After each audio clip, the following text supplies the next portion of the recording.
ఓం లక్ష్మీ గణపతి నమః. సర్వసిద్ధి వెంకటేశ్వరాయ నమః. ఇప్పుడు మనం జాతక చక్రంలో శని గురించి మాట్లాడుకుందాం. జన్మశని, జన్మశని లగ్నంలో, జాతక చక్రంలో లగ్నంలో శని ఉన్నట్టయితే చాలా కష్టాలు ఎదురవుతాయి. ఏ పని కలిసి రాదు. వ్యాపారంలో నష్టం, రాజకీయ నాయకులకి నష్టం, ఉద్యోగాలు కూడా సరిగ్గా ఎంత ప్రయత్నించినా రావు.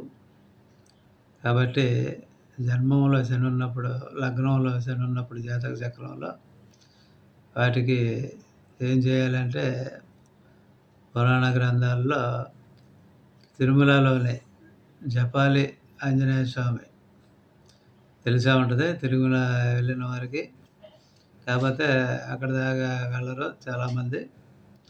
అది చాలా దూరం రోడ్డు మీద నుంచి 4-5 కిలోమీటర్లు నడిచి వెళ్ళాలి లోపలికి. కాబట్టి చాలామంది వెనక్కి వచ్చేస్తూ ఉంటారు. ఈ జన్మశని, లగ్న శని ఉన్నోళ్ళు మాత్రం తప్పనిసరిగా తిరుమల వెళ్ళినప్పుడు స్వామివారిని దర్శించే ప్రయత్నం చేయండి. జపాలి ఆంజనేయ స్వామి స్వయంభూగా వెలసిన రామకొలను, స్వయంభూగా వెలసిన రామకొలను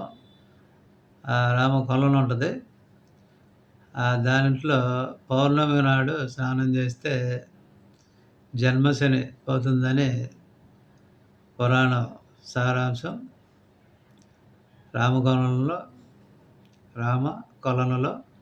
పౌర్ణమి నాడు స్నానం చేస్తే ఏ రకమైన శని దోషాలున్నా పోతాయని పురాణాలు చెప్తున్నాయి. కాబట్టి మీరు కూడా తిరుమల వెళ్ళినప్పుడు చక్కగా జపాలి ఆంజనేయ స్వామిని దర్శించండి.